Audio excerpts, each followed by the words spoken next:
اللہ کی قدرت دیکھیے. حضرت عمر نکلے تھے حضور کے سر کو قلم کرنے کے لیے, اور موقع ہے ابو جہل بھی بیٹھا ہوا ہے, اور دار الندوہ کے اندر سب لوگوں کی میٹنگ بیٹھی ہوئی ہے. سب لوگ یہ کہہ رہے ہیں کہ محمد کو قتل کرنا ہے, لیکن کسی کی ہمت نہیں ہو رہی ہے. حضرت عمر بڑے بہادر تھے. انہوں نے کہا کہ یہ کام میں کروں گا, اس کام کے لیے میں تیار ہوں. لہذا حضرت عمر بن خطاب تیار ہوتے ہیں, اور وہ اس ارادے سے نکلتے ہیں کہ آج حضور کا کام تمام کر دیں گے. لیکن جب نکلتے ہیں تو راستے میں کہتے ہیں کہ لوگ عمر بن خطاب تم اپنی بیٹی اپنی بہن کا تو ذرا حال معلوم کرو کہ اس کا کیا حال ہے. معلوم ہوا کہ وہ اسلام قبول کر چکی ہے. اور جب حضرت عمر بن خطاب کو یہ معلوم ہوا کہ میری بہن نے اسلام قبول کر لیا, تو لہٰذا حضرت عمر اور غصے میں آئے اور اپنی بہن کے گھر تشریف لے گئے, اور زور سے جو ایک دروازہ کھٹکھٹایا, پہنچے اور غصے میں تھے. تو اس وقت بہن نے کہا کہ تو خطاب کا بیٹا ہے تو میں بھی خطاب کی بیٹی ہوں. لہٰذا بہن نے اپنے بھائی کی غیرت کو للکارا کہ جس طرح عمر بن خطاب تم خطاب کے بیٹے ہو, میں بھی خطاب کی بیٹی ہوں, لہذا تم پہلے میری بات تو سنو. بہن جب زور سے یہ بات کہی تو بھائی خاموش ہو گیا. اس کے بعد حضرت عمر رضی اللہ عنہ نے کہا کہ تم کیا پڑھ رہی ہو, مجھے دکھاؤ. تو اس وقت بہن نے کہا کہ تم غسل کرو, اس کے بعد میں تمہیں یہ بتاؤں گی. وہ کچھ آیتیں تھی جو تلاوت فرما رہی تھی بہن. اس کے بعد حضرت عمر رضی اللہ عنہ نے جب ان آیتوں کو دیکھا تو آپ کو جو ہے اسلام کی روشنی معلوم ہوئی, اسلام کی شان معلوم ہوئی. پھر حضور اکرم صلی اللہ علیہ وسلم کی غلامی میں آئے. جب حضرت عمر رضی اللہ عنہ حضور کی غلامی میں آئے تو حضور سے کہا کہ حضور ہم جو کام کر رہے ہیں یہ حق ہے یا نہیں ہے؟ یہ کام حق ہے, لہذا ہم رازدارانہ طور پر خفیہ طور پر دار ارقم میں جا کر نہیں کریں گے, مکہ کے صحن میں جا کر چلیں گے, اور مکہ کے صحن میں جا کر ہم نماز پڑھیں گے, مکہ کے صحن میں جا کر ہم جو ہے عبادت کریں گے. حضور سے حضرت عمر نے کہا کہ میں آگے رہتا ہوں, آپ سب لوگ پیچھے آئیے. اس وقت حضرت عمر رضی اللہ عنہ کی زبان پر یہ الفاظ تھے, اگر کسی کو اپنی بیوی کو بیوہ کرنا ہے تو میرے سامنے آئے, اگر کسی کو اپنے بچوں کو یتیم کرنا ہو تو میرے سامنے آئے. حضرت عمر بڑے جلیل القدر صحابی تھے اور بڑے بہادر تھے, اور انہوں نے جب مکے کے صحن میں پہنچے تو ایک انقلاب آ گیا. پورے مکے میں ایک شور مچ گیا, اور دشمنان اسلام ابو جہل اور وہ دار الندوہ کی ٹیم جو رات میں قتل کے منصوبے بنا رہے تھے, اور جس قاتل کو بھیجے تھے وہ عاشق بن گیا, جس قاتل کو بھیجے تھے حضور کے قتل کے لیے وہ عاشق رسول بن کر حضور کی غلامی میں آ گیا. یہ میرے اور آپ کے نبی جناب محمد الرسول اللہ صلی اللہ علیہ وسلم کی شان ہے, اور اس کلام کی شان ہے جو انہی پہاڑیوں میں اور انہی علاقوں میں یہ مبارک کلام اترا ہے. سبحان اللہ. تو اس کے بعد پھر اسلام کو ترقی ملی اور موقع آیا, حبشہ کو ہجرت کرنا پڑا, مسلمانوں کے خلاف مظالم ڈھائے گئے, ہجرت کا مقدس سفر شروع ہوا, مسلمانوں کو بھیجا گیا, اور اخیر میں حضور اکرم صلی اللہ علیہ وسلم کے پاس کچھ امانتیں تھی. حضرت علی رضی اللہ تعالی عنہ سے کہا کہ تم رات میرے حجرے میں میری جگہ میں قیام کر لینا, آرام کر لینا, اور جو ہے صبح کو کچھ امانتیں ہیں ان امانتوں کو تم پہنچا کر جو ہے واپس مدینہ آ جانا. موقع ہے حضور کے ہجرت کا, یہ بھی بڑا جو ہے معجزہ ہے میرے اور آپ کے نبی جناب محمد الرسول اللہ صلی اللہ علیہ وسلم کا, کہ آپ کے ساتھی غار جو ہے یار غار جسے کہا جاتا ہے حضرت سیدنا ابو بکر صدیق رضی اللہ تعالی عنہ, جن کے بارے میں آتا ہے, آپ کے بارے میں یہ کہا جاتا ہے کہ جب پوچھا گیا حضور اکرم صلی اللہ علیہ وسلم سے کہ آپ کو مردوں میں سب سے زیادہ کون پسند ہے, تو آپ نے فرمایا کہ ابو بکر پسند ہے. تو حضرت ابو بکر صدیق رضی اللہ تعالی عنہ سے بے حد محبت. یہی معراج کا واقعہ تھا جب دشمنان اسلام نے کہا کہ معراج کا سفر راتوں رات کیسے طے ہو گیا, لیکن سب سے پہلے تصدیق کی حضرت ابو بکر صدیق رضی اللہ تعالی عنہ. بات تفصیل کا موقع نہیں ہے. تو ہجرت کا سفر, چونکہ مکہ مکرمہ سے مدینہ منورہ کو ہجرت, تو ہجرت یہ مقدس سفر ہے, اور ہم جو ہجری تاریخ لکھتے ہیں جو ہم لوگ اسلامی تاریخ کا استعمال کرتے ہیں، ہجری تاریخ، ہجرت سے ہی اس کا آغاز ہوتا ہے، اور اس کو حضرت عمر رضی اللہ تعالی عنہ نے ہی باضابطہ تاریخ کا نظام بنایا تھا کہ ہجرت سے مسلمانوں کی تاریخ ہوگی۔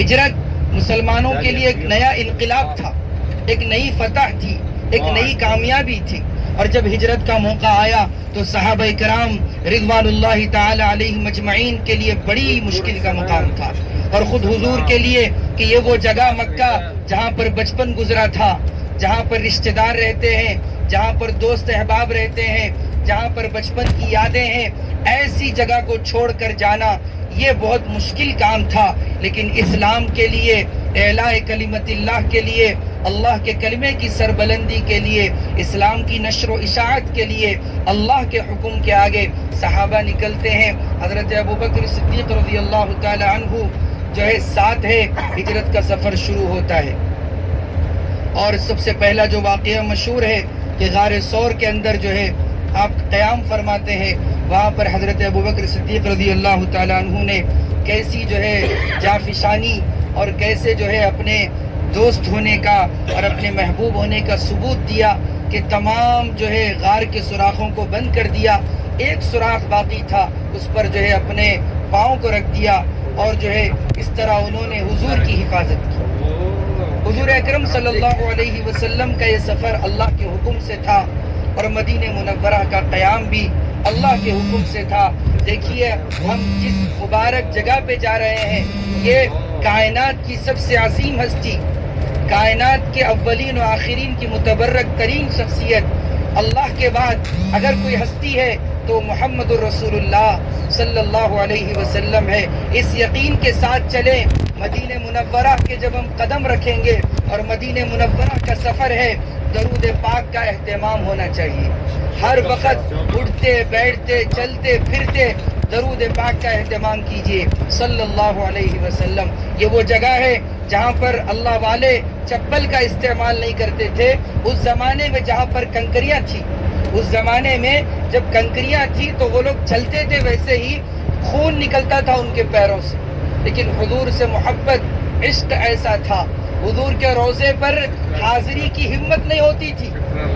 کہ کتنے ایسے اللہ والے تھے کہ حضور کے قبر مبارک، حضور کے روضے مبارک پر جانے کی ہمت نہیں کرتے تھے۔ کتنے ایسے اللہ والے تھے جو کعبۃ اللہ کو دیکھنے کی ہمت نہیں کرتے تھے کہ کہیں ہماری بینائی نہ چلی جائے۔ کئی ایسے واقعات ہوئے ہیں کہ کعبۃ اللہ کو دیکھنے کے بعد بینائی چلے گی، اور کئی ایسے واقعات ہوئے ہیں کہ بینائی لوٹ آئی۔ حجر اسود کا بوسہ لیتے ہوئے ڈرتے تھے اللہ والے۔ تو ڈرنے کا مقام ہے، خاص طور پر مدینہ منورہ کے اندر اس کا خاص خیال رکھے کہ وہ صحابہ کی سرزمین ہے، اور وہ کائنات کی سب سے عظیم ہستی، بعد از خدا بزرگ توئی۔ قصہ مختصر، اللہ کے بعد اگر کوئی ہستی ہے تو محمد رسول اللہ صلی اللہ علیہ وسلم ہے۔ تو ہم اس مبارک اور اس جو ہے متبرک شہر میں جا رہے ہیں، اس لیے احترام ہونا چاہیے اور قدر ہونی چاہیے، بے انتہا قدر ہونی چاہیے، صبر کا مظاہرہ ہونا چاہیے، اور روزے رسول پر حاضری سے پہلے کم از کم 1000 مرتبہ، 2000 مرتبہ، 500 مرتبہ درود پاک کا اہتمام کریں۔ درود سے اپنی زبان کو معطر کریں، اس کے بعد سلام عرض کریں، اور اپنے آپ کو چھوٹا سمجھے، اپنے آپ کو چھوٹا سمجھے اور عاجزی کا مظاہرہ کرے، کیونکہ میرے نبی صلی اللہ علیہ وسلم نے فرمایا من تواضع للہ رفعہ اللہ، جو عاجزی اختیار کرتا ہے اللہ اس کو بلندی عطا فرمائے۔ کیسے اللہ والے تھے جو روزے رسول پر حاضری دینے کے بعد چپلوں کے پاس آ کر بیٹھ جاتے تھے کہ ہماری طبیعت میں جو ہے عاجزی آ جائے۔ تو بہت ڈرنے کا مقام ہے۔ آج کل بہت ساری جو ہے سہولتیں ہیں، بہت زیادہ سہولتوں کے باوجود بھی کچھ سفر کی مشقتیں ہوتی ہے، تو صبر کا مظاہرہ کرے اور تلاوت کا اہتمام، ذکر کا اہتمام، درود پاک تو خوب ہم اپنے لیے جو ہے درود پاک کو لازم کر لیں۔ تو اس مبارک سرزمین میں ہم جا رہے ہیں جہاں پر لوگ تمنا کرتے ہیں جہاں جانے کی۔ تو ایسے ہی ہجرت کا موقع ہے، ہجرت کے موقع پر حضرت ابو بکر اور حضرت نبی کریم صلی اللہ علیہ وسلم دونوں سفر کرتے ہیں اور اس کے بعد آپ لوگ سب سے پہلے غار ثور کا جو مرحلہ ہے اس سے گزرتے ہیں. اس کے بعد چونکہ کفار یہ چاہتے تھے کہ حضور کا کام تمام کر دیں مکہ میں، لیکن اللہ کی طرف سے یہ معجزہ ہوا کہ کفار کے سامنے سے جو پہرے دار ٹھہرے ہوئے ہیں ان کے سامنے سے حضور جا رہے ہیں، ان کو نظر نہیں آ رہے کہ ان پر پردہ ڈال دیا گیا ان کی آنکھوں میں. سبحان اللہ، یہ اللہ کی قدرت ہے، اس کو سمجھنا چاہیے.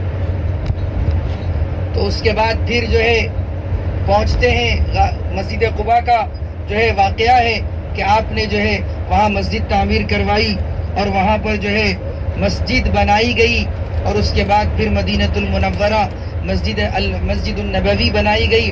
اور مسجد النبوی جو بنائی گئی ہے وہ 2 یتیم بچوں کی زمین تھی. سہل اور سہیل یہ دونوں بھائی تھے، ان کی زمین تھی. جب حضور اکرم صلی اللہ علیہ وسلم کو معلوم ہوا کہ یہ 2 بھائیوں کی زمین ہے تو حضور نے ان دونوں بھائیوں کو بلایا اور اس کی قیمت پوچھی اور اس کی قیمت ادا کرنا چاہا. تو ان دونوں بھائیوں نے منع کر دیا کہ ہم اس کو اللہ کے لیے دے دیتے ہیں، لیکن حضور نے فرمایا کہ نہیں، لہذا ان کو قیمت ادا کی گئی یا ان کو بدلے میں زمین دی گئی. تو حضور اکرم صلی اللہ علیہ وسلم نے یتیموں کے ساتھ کیسا سلوک کیا.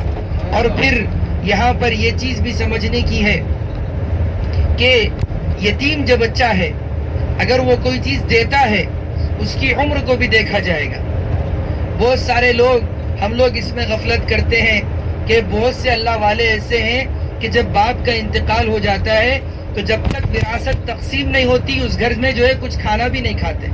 لیکن ہمارے پاس مسئلہ ایسا ہے، وراثت کا مسئلہ اتنا نازک ہے کہ لوگ اس کو اہمیت ہی نہیں دیتے، جبکہ اللہ تعالیٰ نے نماز کا مسئلہ اتنی وضاحت سے نہیں بیان کیا جتنا وراثت کے بارے میں بیان کیا کہ بہن کو کتنا ملے گا، بھائی کو کتنا ملے گا. لیکن ہمارے پاس تو خاص طور پر حیدرآباد میں دیکھیے کہ بھائی تمہاری شادی میں تو 12 لاکھ خرچہ ہوئے تھے، تمہاری شادی میں 20 لاکھ خرچہ ہوئے تھے، ابا بول دیے تھے جبھی شادی کے ٹائم پہ اتنا خرچہ کر دیے تھے. ایسا نہیں ہے، جو اس کو وراثت ملنی ہے وہ ضرور ملے گی، چاہے وہ دو یا نہ دو، اللہ نے اس کو لکھ دیا ہے. تو حضور اکرم صلی اللہ علیہ وسلم نے یہ چیز سمجھائی اور اس کے اندر اللہ اکبر اچھے لوگ اس کے اندر غافل ہیں وراثت کے مسئلے میں، ہر جگہ ہے. تو اس کو بھی ہم ختم کریں. تو پھر یہ ہجرت کا سفر شروع ہوا. مدینہ منورہ پہلے سے سازگار سرزمین تھی، پہلے سے لوگ وہاں پر حضور کے استقبال میں کھڑے ہوئے تھے. اور جب حضور آ رہے ہیں مدینے میں داخل ہو رہے ہیں تو وہاں کی چھوٹی چھوٹی بچیاں اور وہاں کے چھوٹے بچے، وہاں کے لوگ حضور کا استقبال کر رہے ہیں. اور کیسا استقبال ہے؟ طلع البدر علینا من ثنیات الوداع وجب الشکر علینا ما دعا للہ داعی ایہا المبعوث فینا جئت بالامر المطاع. جو ہے اس طرح جو ہے اشعار پڑھتے ہی جا رہے ہیں اور آپ کا استقبال ہو رہا ہے. مدینے میں سازگار سرزمین ہے اور اونٹنی پر حضور سوار ہے. اور پھر مدینہ منورہ کے لوگ حضور کی آمد کے منتظر، جب بھی وفود آتے تو بولتے کہ حضور آپ ہمارے شہر آ جائیے، آپ مدینہ منورہ تشریف لائیے، ہم آپ کا استقبال کریں گے، ہم آپ کو اپنے پاس رکھیں گے. جب یہ مسئلہ تھا تو جب مدینے میں داخل ہوئے تو سب لوگوں کی یہ تمنا ہے کہ ہمارے گھر میں حضور قیام کریں. تمنا سب کی ہے. اب حضور نے کہا کہ اس تمنا کو، سب کی تمنا پوری کرنا تو مشکل ہے، سب کے گھر میں رہے، لہذا یہ اونٹنی جہاں رکے گی وہاں جو ہے اس گھر میں ہمارا قیام ہوگا. تو یہ اونٹنی جا کر رکتی ہے، کہاں پر رکتی ہے معلوم ہے نام؟ بہت مشہور صحابی ہے حضرت ابو ایوب انصاری رضی اللہ تعالیٰ عنہ، ان کے گھر پر جا کر اونٹنی رک جاتی ہے. اور پھر دیکھیے، میں یہ کہتا ہوں اور یہ پوری انسانیت یہ بات کہنے پر مجبور ہے، تاریخ انسانیت میں، انسانی تاریخ کے اندر حضرت آدم علیہ السلام سے لے کر آخری نبی جناب محمد الرسول اللہ صلی اللہ علیہ وسلم تک اور قیامت تک پوری انسانی تاریخ میں کبھی ایسا واقعہ پیش نہیں آئے گا جو انصار و مہاجرین کا پیش آیا ہے. انصار و مہاجرین نے، انصار نے مہاجرین کا ایسا استقبال کیا، مکہ سے آنے والے لوگوں کا ایسا استقبال کیا کہ میرے 2 باغ ہے تو 1 باغ ان کا ہے، میرے 2 گھر ہے تو 1 گھر مہاجر کا ہے. اس طرح کا استقبال کبھی نہیں ہوگا ایسا، اور نہ کبھی ہو. یعنی یہ ایک واقعہ ہے کہ مواخات مدینہ اور جو بھائی چارگی انہوں نے پیش کی مہاجرین کے ساتھ، کیسی ہمدردی. کتنا مشکل کام ہے، باغ دے دینا، گھر دے دینا.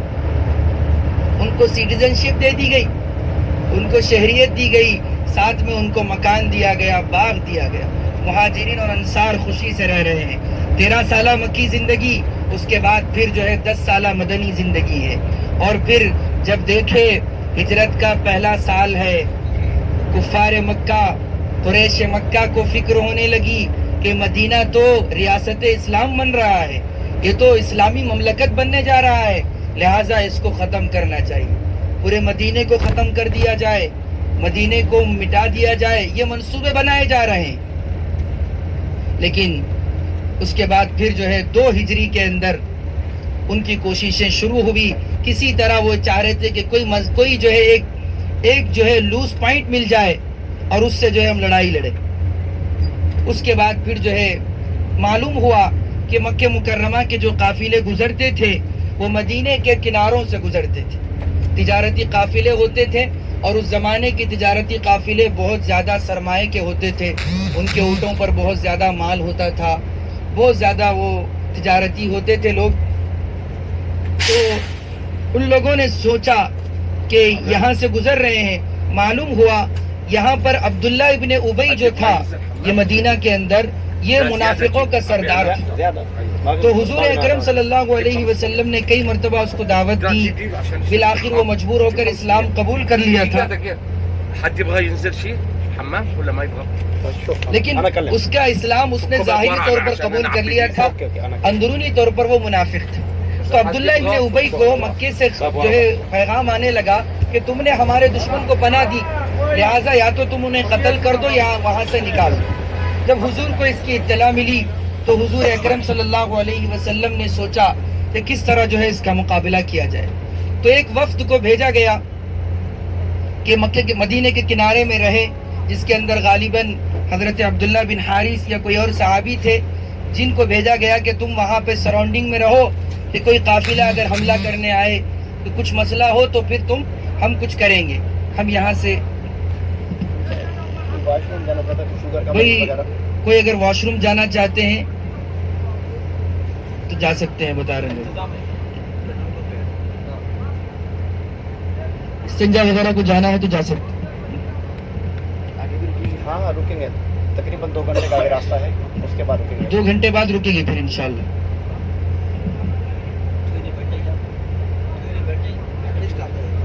تھوڑی بات ختم کر کے بڑھ جاتے ہیں. اچھا جی بسم اللہ. تو بات یہاں سے چل رہی تھی کہ حضور اکرم صلی اللہ علیہ وسلم نے ایک صحابی کو بھیجا تھا کہ تم نگرانی کرتے رہنا کہ کوئی قافلہ اگر اس طرح کا کوئی کام کرے تو پھر اس سے نمٹنا ہے، پھر آگے مقابلہ کرنا ہے.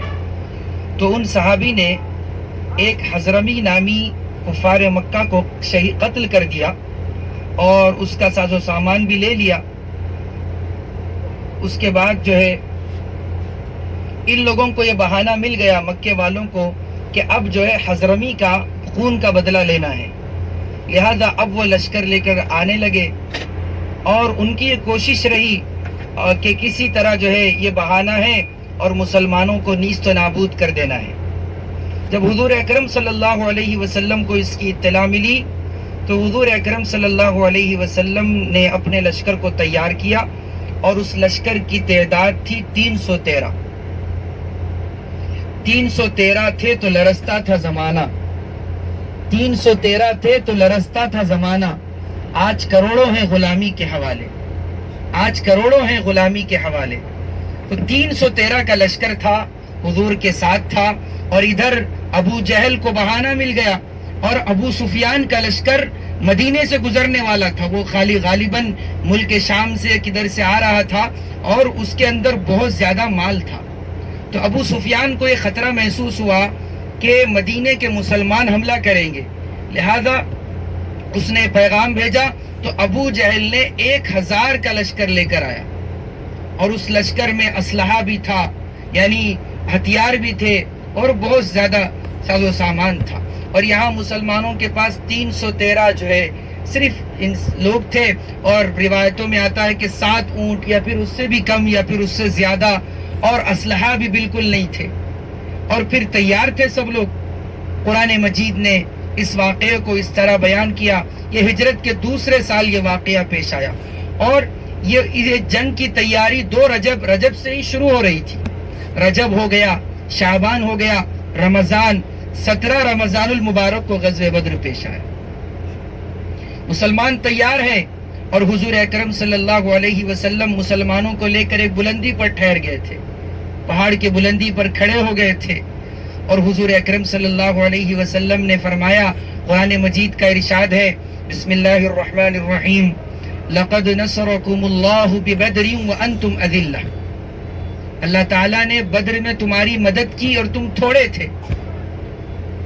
اور پھر آگے اللہ، لقد نصرکم اللہ ببدر وانتم اذلہ فاتقوا اللہ لعلکم تشکرون. تو تم اللہ سے ڈرو اور تم شکر گزار بنو.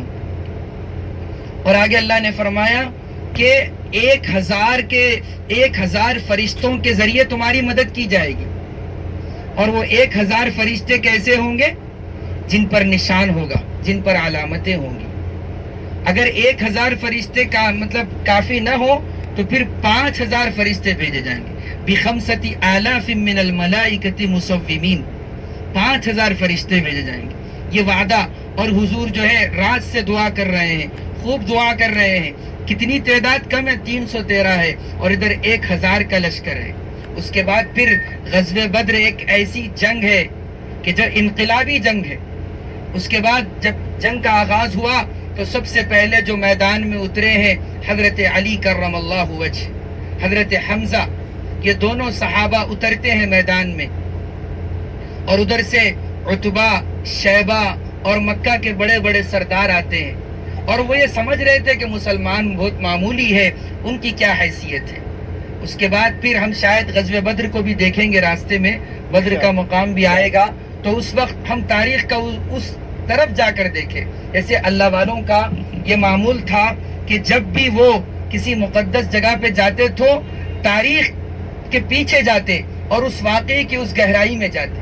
جیسا کہ ہم لوگ ایک بہت بڑے اسپیکر کو سنتے ہیں، ہر مسلک والے بھی سنتے ہیں، مولانا طارق جمیل صاحب کے بارے میں آتا ہے کہ جب وہ مقام ابوا پر گئے تھے، جہاں پر حضرت آمینہ رضی اللہ تعالی عنہا کو جو ہے دفن کیا گیا، جب حضور کی عمر صرف 6 سال تھی، جب آپ کی والدہ کا انتقال ہوا.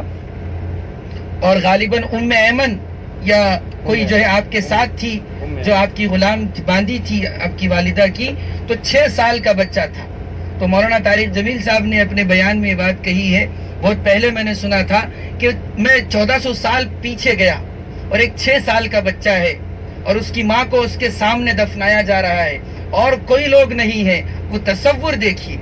تو ہم لوگ غزوہ بدر پر جا رہے ہیں، مقام بدر پر جا رہے ہیں، تو بدر کے اس مقام پر ہم جو ہے یہ کوشش کریں کہ جو ہے وہ تاریخ کی طرف لوٹ کر جائیں، 1400-1500 سال پیچھے جائیں، اور 313 کا لشکر اور 1000 اسلحہ سے لیس.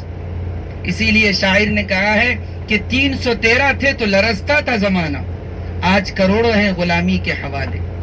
تو پھر اس کے بعد پھر ایک کے بعد ایک کو شہید کیا گیا، حتیٰ کہ جو ہے حضرت علی اور حضرت حمزہ رضی اللہ تعالی عنہما نے بڑے بڑے سرداروں کو شہید کیا، قتل کر دیا. اور پھر 1-2 بچے تھے، 9 عمر بچے تھے، جن کو حضور اکرم صلی اللہ علیہ وسلم جنگ میں آنے سے منع کر رہے تھے، لیکن انہوں نے بڑی شوق سے، بڑے کوشش سے جو ہے جنگ میں شریک ہوئے. ان کا یہ منصوبہ تھا کہ ابو جہل کو قتل کرنا ہے. اور یہ بات بھی ذہن میں رکھیے، غزوہ بدر ایسی جنگ ہے کہ سامنے رشتہ دار ہے، سامنے باپ بھی ہے، بھائی بھی ہے. مکے سے مدینہ تو آ گئے ہیں، لیکن مکہ کے دشمنوں میں بھائی بھی ہے، کفار مکہ میں باپ بھی ہے، رشتہ دار ہے، قبیلے کے لوگ ہیں. ان کا سامنا کرنا، ان کو قتل کرنا، یہ بہت مشکل کام تھا. تو ابو جہل پر ان دونوں بھائیوں نے ایسا حملہ کیا کہ کتابوں میں لکھا ہے جس طرح باز حملہ کرتی ہے اس طرح دونوں نے حملہ کیا، اور دونوں نے یک لخت جو ہے 2 وار کیا اور ابو جہل ختم ہو گیا۔ جیسے ہی ابو جہل ختم ہو گیا تو ان تمام لشکر کے جو لوگ تھے وہ پست ہو گئے، ان کا سردار جو ہے قتل کر دیا گیا، سب پست ہو گئے، اور جو ہے مسلمان کو کامیابی مل گئی، مسلمانوں کو کامیابی ملی، تعداد کم تھی، مال غنیمت حاصل ہوا۔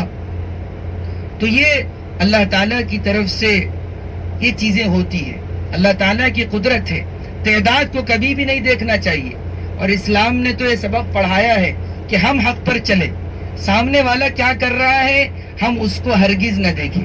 لیکن ہمارا مسئلہ ایسا ہے، ہمارے معاشرے کی، ہماری سوسائٹی کی یہ حالت ہے کہ بھائی ان کی پاس ایسا ہے، ہمارے پاس ایسا رہے تو کیسا رہیں گا۔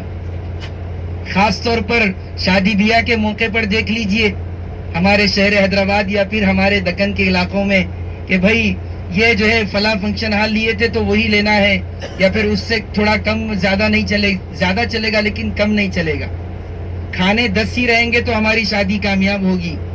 اس طرح کی چیزیں نہیں ہونی چاہیے۔ لہذا تعداد کو ایسے بھی لوگ ملتے ہیں، الحمدللہ ہم سے ملاقاتیں ہوتی ہیں لوگوں کی، ایسے نکاحوں میں جانا بھی ہوتا ہے کہ لوگ جو ہے ماشاءاللہ لڑکے ایسا جذبہ رکھتے ہیں کہ میری شادی میں صرف جو ہے نکاح ہوگا اور جو ہے اس کے بعد رخصتی ہوگی۔ تو یہ جذبہ اور یہ شوق، یہ تعداد کو کبھی بھی نہیں دیکھنا چاہیے۔ انگلیوں پر گنے جا سکتے تھے صحابہ، لیکن ان کے تذکرے قرآن میں ہو رہے ہیں۔ اور پھر یہ غزوہ بدر کا موقع ہے کہ 313 صحابہ تیار ہے۔ اللہ تعالیٰ نے قرآن مجید میں صحابہ کی عظمت کو اس طرح بیان کیا، محمد الرسول اللہ، محمد صلی اللہ علیہ وسلم اللہ کے رسول ہے، والذین معہ اشداء علی الکفار، اور جو لوگ آپ کے ساتھ ہیں وہ کافروں پر سخت ہے، رحماء بینہم، آپس میں بہت مہربان ہے۔ آپس میں مہربانی کی کیا کیا مثالیں سنیں گے؟ ایک سب سے بڑی مثال تو یہی ہے مہاجرین اور انصار کی محبت۔ تو اس کے بعد آگے اللہ نے فرمایا تراہم رکعا سجدا یبتغون فضلا من اللہ ورضوانا، صحابہ وہ ہیں جن کو آپ کبھی رکوع میں دیکھ رہے ہیں، کبھی سجدے میں دیکھ رہے ہیں، وہ اللہ کے فضل کو تلاش کر رہے ہیں۔ لہذا ایک ایمان والے کو صحابہ سے اچھی سچی پکی محبت ہونا چاہیے۔ صحابہ سے محبت یہ ایمان ہے۔ اہل السنت والجماعہ کا یہ عقیدہ ہے کہ صحابہ سے محبت، تابعین اور تبع تابعین سے محبت، ائمہ اکرام سے محبت، سلف صالحین سے محبت، علماء اکرام سے محبت، دین کے کام سے محبت، دین کی خدمت کرنے والوں سے محبت، یہ ایک ایمان والے کا مزاج ہونا چاہیے۔ تو غزوہ بدر کے بعد پھر جیسے ہی غزوہ بدر میں مسلمانوں کو کامیابی ملی، 2 ہجری 17 رمضان، جیسے مسلمان کامیاب ہو گئے تو پھر کفار مکہ اور پورے عرب کے اندر یہ شور مچ گیا کہ مسلمان سیاسی اعتبار سے بھی آگے بڑھ رہے ہیں، پولیٹکس کے اعتبار سے بھی اب یہ لوگ آگے بڑھ رہے ہیں۔ اس زمانے کی پولیٹکس یہی تھی کہ ملکوں کو فتح کرنا، ایک دوسرے ملک پہ جاتا تھا، اس کو جو ہے وہاں کی فوج سے لڑائی ہوتی تھی اور اس پر قبضہ ہوتا تھا۔ تو مسلمان اب سیاسی اعتبار سے بھی آگے بڑھ رہے، تو اور ان کی کوشش بڑھی، اور پھر غزوہ احد کا موقع آیا۔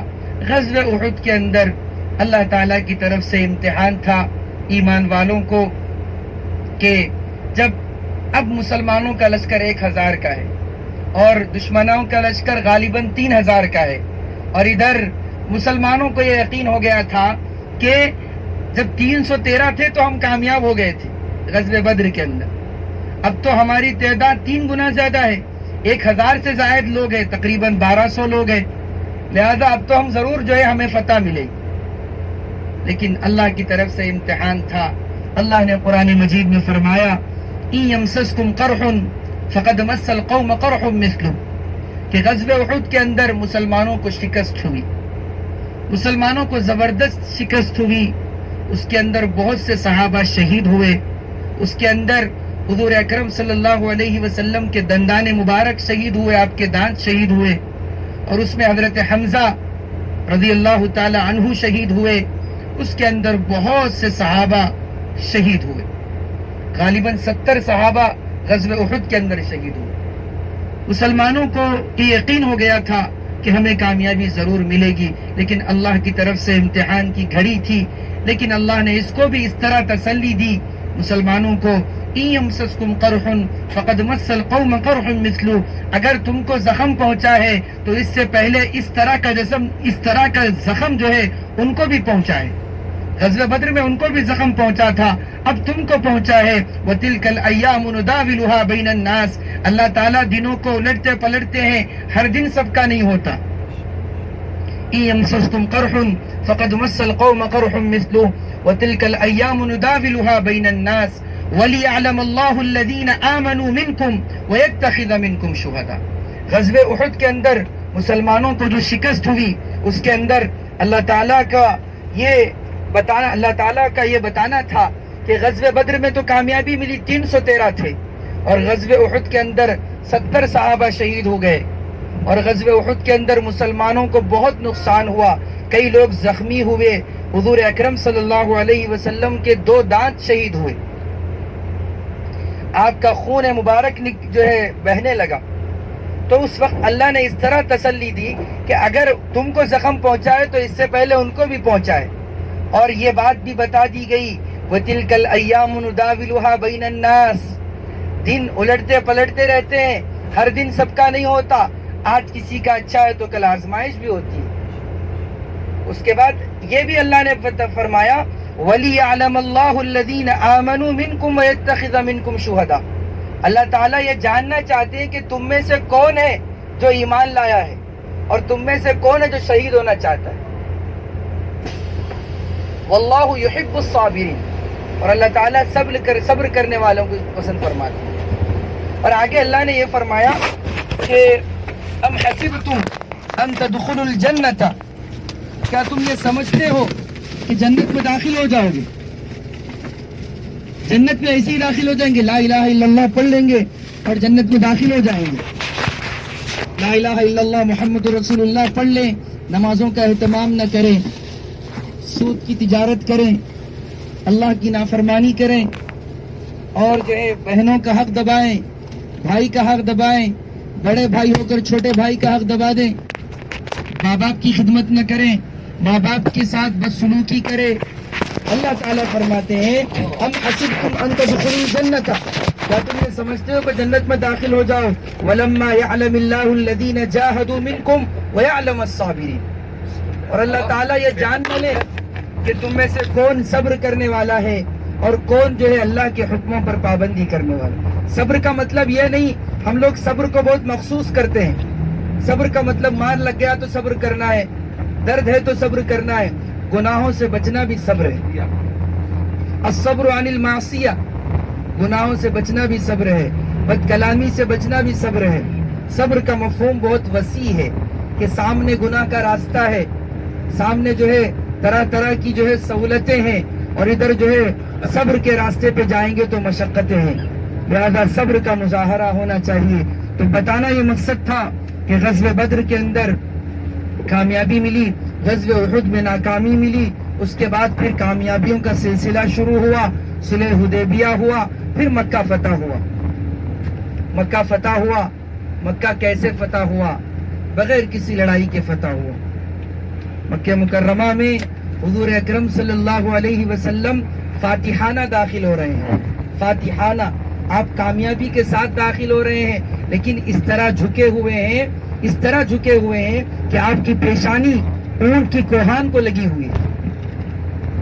حضور اکرم صلی اللہ علیہ وسلم مکہ میں داخل ہو رہے ہیں، مکہ فتح ہو گیا، مکہ مسلمانوں کے ہاتھ میں آ گیا، سب لوگ پریشان ہیں کہ حضور جو ہے بدلہ لیں گے، اپنے جو ستائے ہیں ان سب کا بدلہ لیں گے، سب لوگ ڈر رہے ہیں، پریشان ہیں، لیکن حضور اکرم صلی اللہ علیہ وسلم کی عاجزی، آپ کی مسکنت اور آپ کی قربانی اور آپ کا اخلاص للہ، یہ دیکھیے کہ حضور اونٹ پر بیٹھے ہوئے ہیں، اس طرح جھک کر جا رہے ہیں کہ آپ کی پیشانی اونٹ کی کوہان کو لگ رہی ہے، اس طرح جھک کے مکہ میں داخل ہو رہے ہیں۔ دیکھیے ہمارے پاس اگر معمولی کوئی بڑا عہدے پہ آ جائے، یا بڑے جو ہے کسی کو ترقی مل جائے تو کیا جلوس، کیا نعرے اور کیا کیا چیزیں ہوتی ہے. لیکن یہاں مکہ فتح ہو رہا ہے، وہ مکہ جہاں پر لوگوں نے ظلم کیا تھا، مظالم ڈھائے گئے تھے، جہاں پر لوگوں نے طرح طرح کی اذیتیں دی، بھری محفل میں حضور کی بیٹیوں کو طلاق دی گئی اور کیا کیا یہ نہیں کیا گیا، کتنا ظلم نہیں کیا گیا. لیکن حضور اکرم صلی اللہ علیہ وسلم مکہ میں داخل ہوئے، بیت اللہ کے پاس آتے ہیں اور کہتے ہیں کہ آج میں وہ بات کہتا ہوں جو میرے بھائی یوسف نے اپنے بھائیوں سے کہا تھا. یوسف علیہ السلام نے اپنے بھائیوں سے کہا تھا لا تثریب علیکم اليوم اذهبوا انتم الطلقاء، کہ کسی پر کسی قسم کا جو ہے بوجھ اور کسی قسم کا بدلہ نہیں ہے، تم سب آزاد ہے. اسی طرح میں بھی یہ اعلان کرتا ہوں کہ لا تثریب علیکم اليوم، آج سب کو امن ہے، سب کو جو ہے یہاں پر محفوظ ہے، کسی کا بدلہ نہیں لیا جائے گا، سب لوگ امن و امان کے ساتھ رہیں. اس کے بعد پھر مسلمانوں کو ایک بڑی جو ہے کامیابی ملتی رہی اور مسلمانوں نے اپنا ایک بڑا مقام بنا لیا اور اسلام کو ترقی ملتی رہی. پھر حجۃ الوداع کا موقع آیا، حضور اکرم صلی اللہ علیہ وسلم نے اپنے صحابہ سے یہی میدان عرفات کے اندر جبل نور پر حضور نے جو ہے خطبہ دیا، اور اس خطبے کے اندر بھی حضور نے اپنے صحابہ کو، اپنے شاگردوں کو یہ پیغام دیا فَلْيُبَلِّغُ الشَّاهِدَ الْغَائِبَ، جو موجود ہے وہ غائبین تک پہنچا دے. تو اس میدان کے اندر روایتوں میں بات ملتی ہے کہ 1.25 لاکھ صحابہ تھے یا اس سے زیادہ، اس سے کم تھے. سارے صحابہ وہاں سے چلے ہیں دین کی اشاعت کے لیے، تبلیغ کے لیے. بعض لوگوں کے بارے میں آتا ہے کہ وہ لوگ وہاں سے نکلے تو پھر لوٹ کر گھر نہیں آئے. اور ایک صحابی جو ہے جن کا نام میرے ذہن میں نہیں آ رہا ہے، وہ ہندوستان آئے، کیرلا کے علاقے میں وہ صحابی آئے ہندوستان، اور جو ہے ان صحابی کا نام بہت مشہور ہے، اور اس صحابی کے نام سے مسجد بھی ہے، اور ہندوستان کی سب سے پہلی مسجد ہے کیرلا کے اندر جہاں پر صحابی نے قدم رکھا ہے. اور جو ہے جن کے بارے میں، جن صحابی کے بارے میں آتا ہے کہ انہوں نے جو ہے دجال کو دیکھا ہے. تو اس طرح صحابہ ملکوں کے ملک چلے گئے اور اسلام کی انہوں نے نشر و اشاعت کی اور تبلیغ کی. اور اس کے بعد پھر ہم پر بھی یہ ذمہ داری ہے، کنتم خیر امۃ اخرجت للناس. اللہ تعالیٰ نے فرمایا کہ تم بہترین امت ہو، اخرجت للناس، تمہیں نکالا گیا ہے لوگوں کے لیے. تأمرون بالمعروف، تم اچھائی کا حکم کرتی ہو، وتنہون عن المنکر، اور برائی سے روکتے ہو. لہذا یہ اعزاز اللہ نے ہمیں عطا کیا ہے. اللہ تعالیٰ مجھے اور آپ کو قبول فرمائے، میرے اور آپ کے اس مبارک سفر کو قبول فرمائے. درود پاک کی کثرت کرتے رہیے.